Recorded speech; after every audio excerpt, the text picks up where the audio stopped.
ఈ పిల్లాడు చాలా తెలివైనవాడు.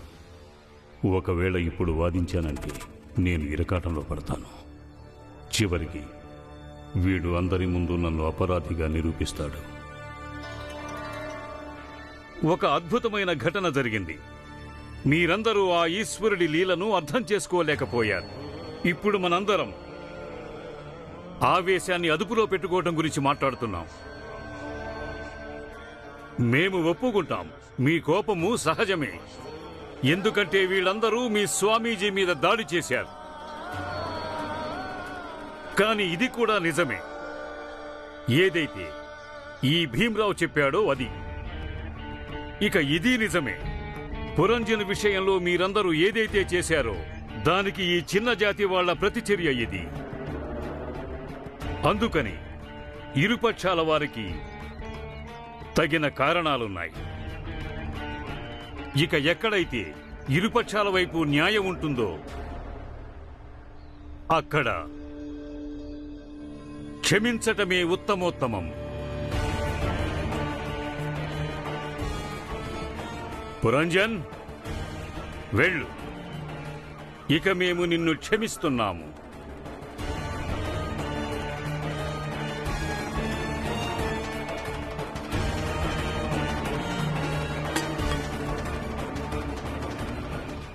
స్వామీజీ, పురంజన్ బాబాయ్ నిస్సందేహంగా అపరాధం చేశాడు.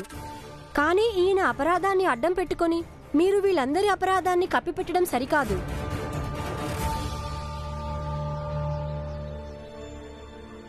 భీమా, పద ఇక్కడి నుంచి. పదండి.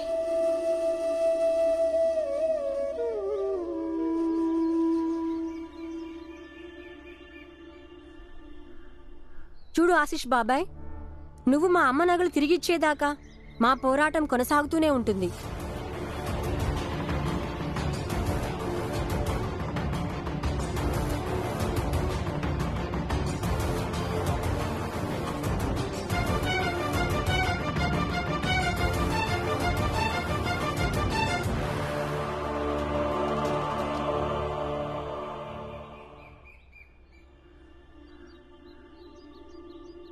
సేట్ గారు, ఇవాళ పని అయిపోయింది.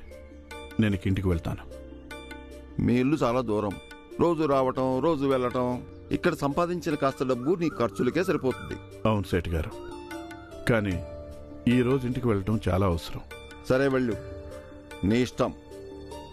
కానీ అంత అవసరం ఏంటి? నా కొడుకు భీమ్ ఇంకా నా మిగతా పిల్లలు వాళ్ళ అమ్మ నగలు తిరిగి తీసుకోవడానికి సంఘర్షణ చేస్తున్నారు. ఇప్పుడు నేను వాళ్ళ దగ్గరికి వెళ్ళి కలుస్తాను, చూస్తాను. అప్పుడు వాళ్ళకు కూడా ధైర్యంగా ఉంటుంది, ఇంకా నాకు కూడా తృప్తిగా ఉంటుంది. ఒక తండ్రి బాధ్యత నిర్వహించానని.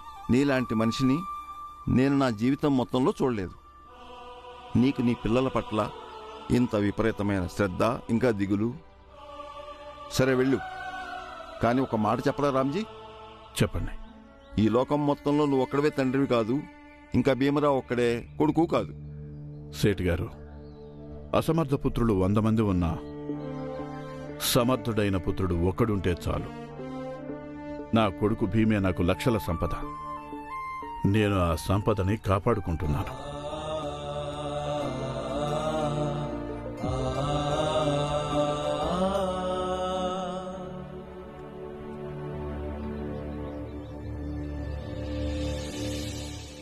బంగారం ఇవ్వు, లేకపోతే మేము వెళ్ళము. బంగారం ఇవ్వు, లేకపోతే మేము వెళ్ళము. బంగారం ఇవ్వు, లేకపోతే మేము వెళ్ళము. బంగారం ఇవ్వు, లేకపోతే మేము వెళ్ళము. బంగారం ఇవ్వు, లేకపోతే మేము వెళ్ళము. బంగారం ఇవ్వు, లేకపోతే మేము వెళ్ళము.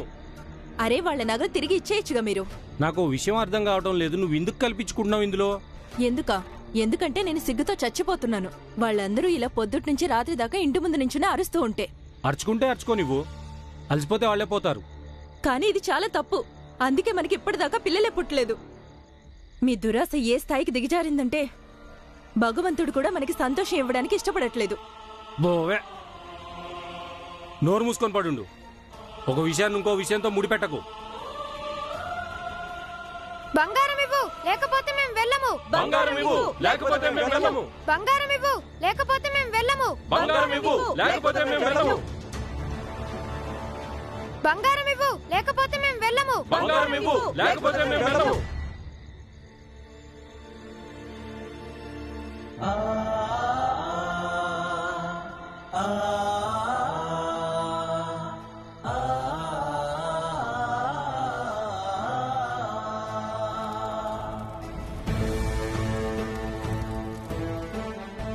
బంగారం ఇవ్వు లేకపోతే మేము వెళ్ళము. బంగారం ఇవ్వు లేకపోతే మేము వెళ్ళము. బంగారం ఇవ్వు లేకపోతే మేము వెళ్ళము. బంగారం ఇవ్వు లేకపోతే మేము వెళ్ళము. బంగారం ఇవ్వు లేకపోతే మేము వెళ్ళము. బంగారం ఇవ్వు లేకపోతే మేము వెళ్ళము. బాల ఇంకా భీమేరి? బంగారం ఇవ్వు లేకపోతే మేము వెళ్ళము. బంగారం ఇవ్వు లేకపోతే మేము వెళ్ళము. అది పురంజన్ ఇందాక కత్తి తీసుకుని స్వామీజీని చంపడానికి వెళ్ళాడు. ఏంటి?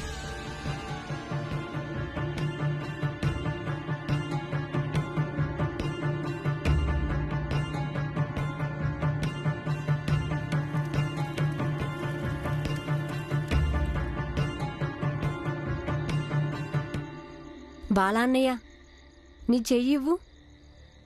నేను నీ చేతి గాయానికి పసుపు రాస్తాను. అసలు ఇదేం పద్ధతి? ముందు నువ్వే పడేసావు, మళ్ళీ నువ్వే పసుపు రాస్తా అంటున్నావు. బాలాన్ని నేను కావాలని పడేయలేదుగా. నేను వెళ్తానంటుంటే నువ్వు వద్దని ఆపుతున్నావు. అదేలే, ఇక నువ్వు ఇక్కడి నుంచి వెళ్ళు.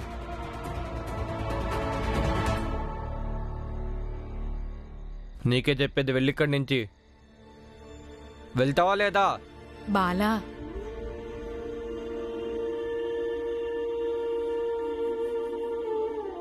భీమ్ ఎందుకు వెళ్ళాలి? అక్కడ మీ ఇద్దరికీ బాహాబాహి జరిగింది. అది 2 ఆలోచన విధానాల పోరాటం.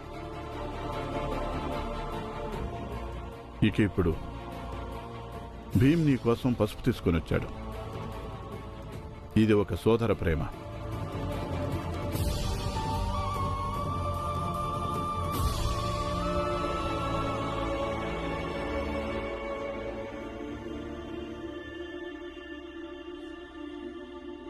బాలా, నేను నీకు చెప్పి చెప్పి అలసిపోయాను. ఇక ఇప్పుడు నాకు అర్థమైంది, నువ్వు నేను ఏం చెప్పినా అర్థం చేసుకోవని. ఈరోజు ఒకవేళ స్వామీజీ చనిపోయి ఉంటే అప్పుడు నేను స్వయంగా నిన్ను పోలీసులకు అప్పగించేవాడిని.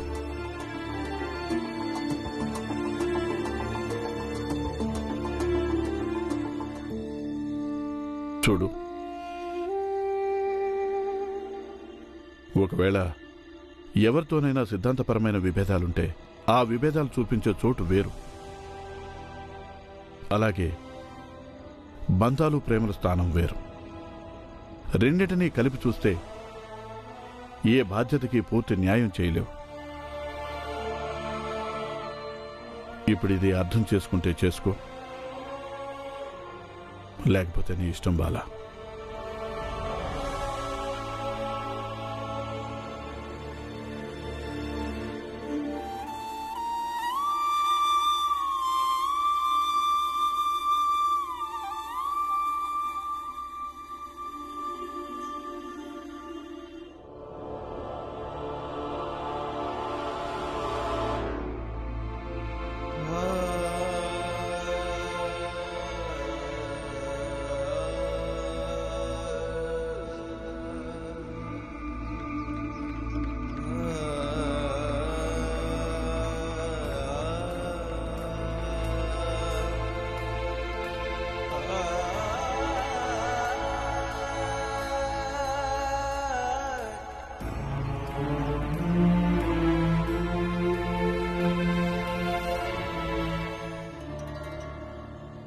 సరే, మేము పురంజన్ బాబాయ్ని మీ చేతికి అప్పగిస్తాము. మీరు ఆయనకి ఏం శిక్ష వేస్తారో వేయండి. కానీ ఈయనతో పాటు వాళ్ళని కూడా మీరు శిక్షించాల్సి ఉంటుంది. ఒక పాత మంచానికి బదులుగా మా అమ్మ నగలు తీసుకునే వ్యక్తిని. పురంజన్ బాబాయ్ నిస్సందేహంగా అపరాధం చేశాడు. కానీ ఈయన అపరాధాన్ని అడ్డం పెట్టుకొని మీరు వీళ్ళందరి అపరాధాన్ని కప్పిపెట్టడం సరికాదు. నేను ఇంతవరకు ఇంత చురుకైన వాడిని, వివేకవంతుడిని చూడలేదు. నిస్సందేహంగా ఆ బాలుడిలో ఏదో ప్రత్యేకత ఉంది. కానీ ఆ ప్రత్యేకత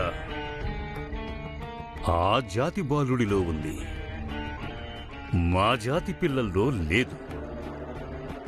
ఇదే నాకు పెద్ద బాధాకరమైన విషయం.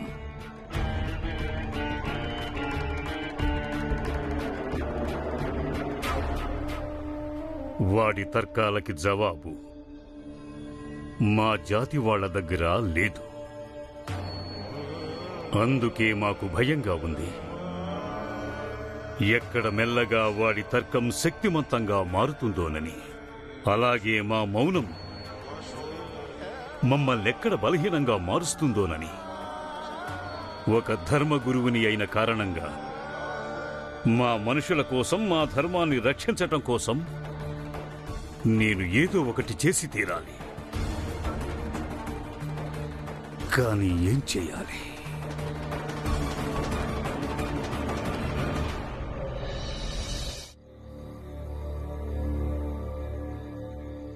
బాలా అన్నయ్య, నువ్వు నమ్ము నమ్మకపో, ఈ ప్రపంచంలో నిన్ను అందరికంటే ఎక్కువగా నేనే ప్రేమిస్తాను. అలాగే నాకు తెలుసు, నేను నిన్ను ఎంతగా ప్రేమిస్తున్నానో నువ్వు కూడా నన్ను అంతగానే ప్రేమిస్తున్నావని. అందుకనే బాలా అన్నయ్య, ఇంకెప్పుడైనా మన మధ్య సిద్ధాంత భేదాలుంటే దాని ప్రభావం ఎప్పటికీ మన అనుబంధం మీద పడనివ్వద్దు. సరే. లేదు బాలా అన్నయ్య, అలా కాదు. నువ్వు నా తల మీద చెయ్యి పెట్టి ప్రమాణం చేసి చెప్పు.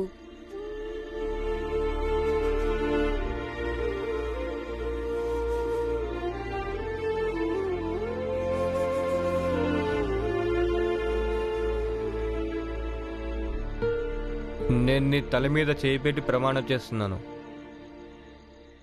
మనిద్దరి మధ్యకి మన ఆలోచన అంతరాలు ఎన్నటికీ రావు. జీవితంలో ఎన్నడూ రావు.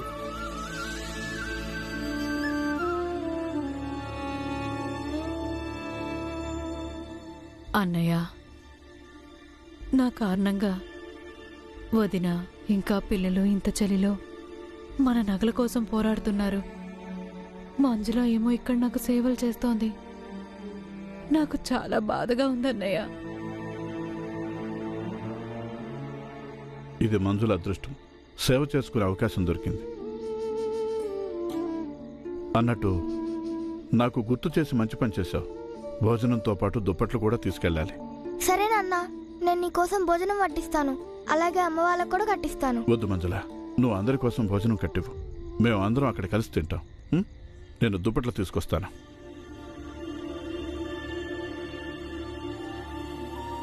బాలా అన్నయ్య, నువ్వు ఇక్కడే ఉండి విశ్రాంతి తీసుకో. నేను అమ్మ దగ్గరికి వెళ్తున్నాను. ఆగు, నేను కూడా నీతో పాటు వస్తాను. కానీ నీకు దెబ్బ తగిలిందిగా. ఎవరి నగలైతే తిరిగి తీసుకురావాలో ఆమె మన ఇద్దరికి అమ్మేగా.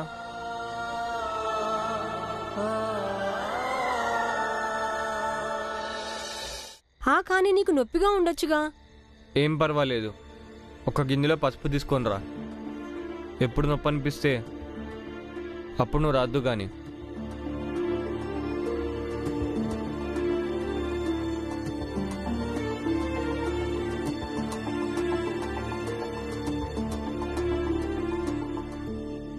బాలా, నువ్వు కూడా మాతో రా. ఇదిగో. నాన్న, మేము వెళ్ళాక ఆనందని పంపిస్తాం.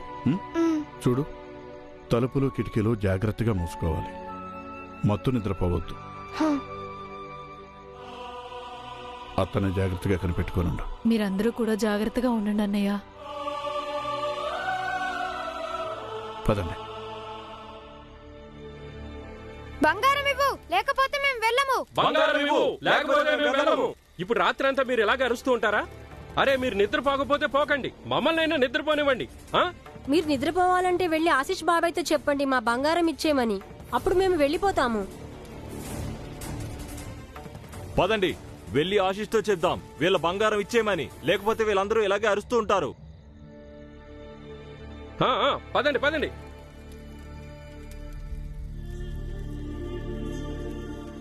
ఇక మీరందరూ కూడా మీ ఇళ్ళకి వెళ్ళండి.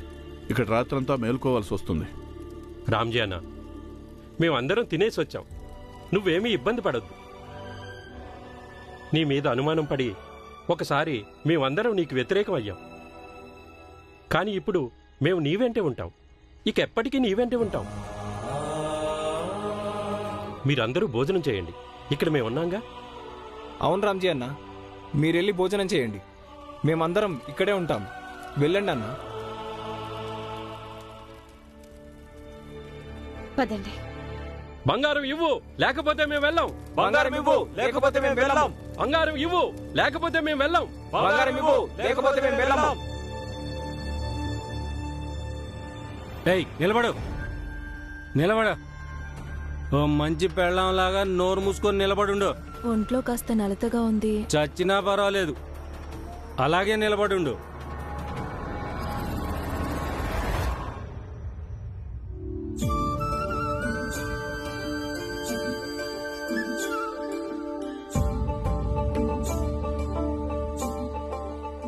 ఇదిగో పట్టండి.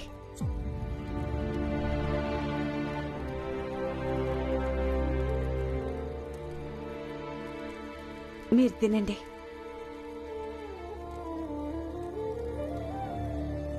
బంగారం ఇవ్వు, లేకపోతే మేము వెళ్ళాం. బంగారం ఇవ్వు, లేకపోతే మేము వెళ్ళాము. బంగారం ఇవ్వు, లేకపోతే మేము వెళ్ళాం. బంగారం ఇవ్వు, లేకపోతే మేము వెళ్ళాము. బంగారం ఇవ్వు, లేకపోతే మేము వెళ్ళాం. బంగారం ఇవ్వు, లేకపోతే మేము వెళ్ళాం. ఇదిగో తీసుకో, తిను పురంజన్.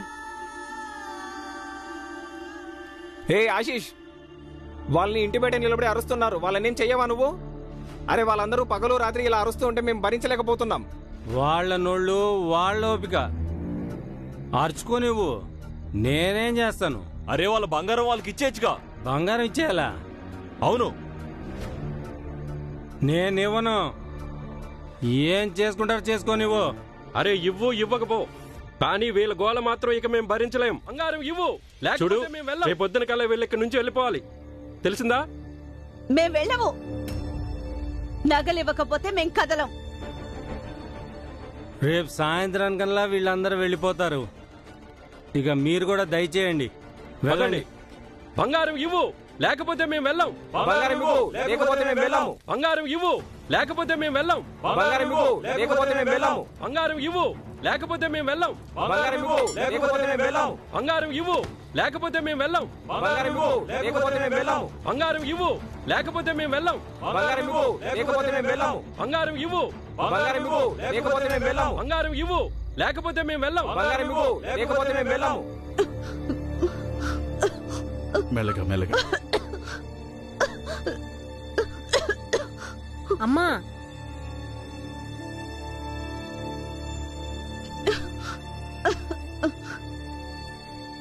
నువ్వు బానే ఉన్నావా? బానే ఉన్నాను, తినండి. బానే ఉన్నాను. పెద్ద జాతిలో పుట్టడం వల్ల నాకేం మిగిలింది?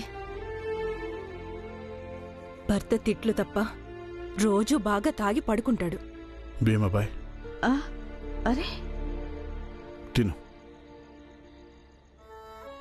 తిను. బొత్తు తినండి.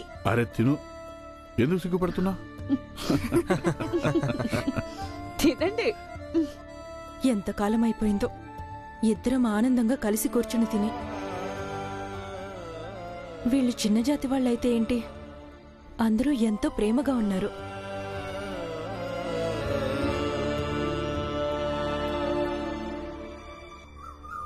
బంగారం ఇవ్వు, లేకపోతే మేము వెళ్ళము. బంగారం ఇవ్వు, లేకపోతే మేము వెళ్ళము. బంగారం ఇవ్వు, లేకపోతే మేము వెళ్ళము. బంగారం ఇవ్వు, లేకపోతే మేము వెళ్ళము. బంగారం ఇవ్వు, లేకపోతే మేము వెళ్ళము. బంగారం ఇవ్వు, లేకపోతే మేము వెళ్ళము. బంగారం ఇవ్వు, లేకపోతే మేము వెళ్ళము. మర్యాదగా ఇక్కడి నుంచి వెళ్ళండి. నా దగ్గర బంగారం లేదు. మీకు నమ్మకం లేకపోతే మా ఇంట్లోకి వచ్చి మొత్తం వెతుక్కోండి. మీరెంత వెతుక్కున్నా బంగారం దొరకదు, ఎందుకంటే నా దగ్గర అసలు బంగారం లేదు. అయినా ఇలా అరిస్తే బంగారం దొరుకుతుందంటే బాగా అరుచుకోండి. నేను వెళ్ళి పోలీస్ దొరగారికి అంతా చెప్పొచ్చాను. ఇప్పుడు ఆయనే వచ్చి మిమ్మల్ని అందరినీ వెళ్ళగొడతారు. రండి పోలీస్ దొర, మీరే చూడండి. వీళ్ళందరూ నిన్నటి నుంచి ఇక్కడే నిలబడి అరిచి గోల చేసి ఇబ్బంది పెడుతున్నారు. మా అందరి నిద్ర చెడగొడుతున్నారు దొరా. ఆఫీసర్ గారు, ఇతను మంచానికి బదులుగా మా అమ్మ చెవిపోగులు తీసుకున్నాడు. ఇవ్వమంటే ఇవ్వనంటున్నాడు. అవి తీసుకోవడానికే మేము ఇలా నిరసన తెలుపుతున్నాము. పోలీస్ దొర, ఇడు పచ్చాబద్ధం చెప్తున్నాడు. నేను అసలు ఏ బంగారం తీసుకోలేదు. కావాలంటే మీరు నన్ను నా ఇంటిని సోదా చేసుకోవచ్చు. మీరు అబద్ధాలు చెప్పొద్దు. మీరు నా దగ్గర బంగారం తీసుకున్నారు. దొర ఈమె అబద్ధం చెప్తుంది. పోలీస్ ఆఫీసర్ గారు, ఇప్పుడు సేటు గారే చెప్తారు మా అమ్మ నగలు అతని దగ్గరికి ఎలా వచ్చాయో అని.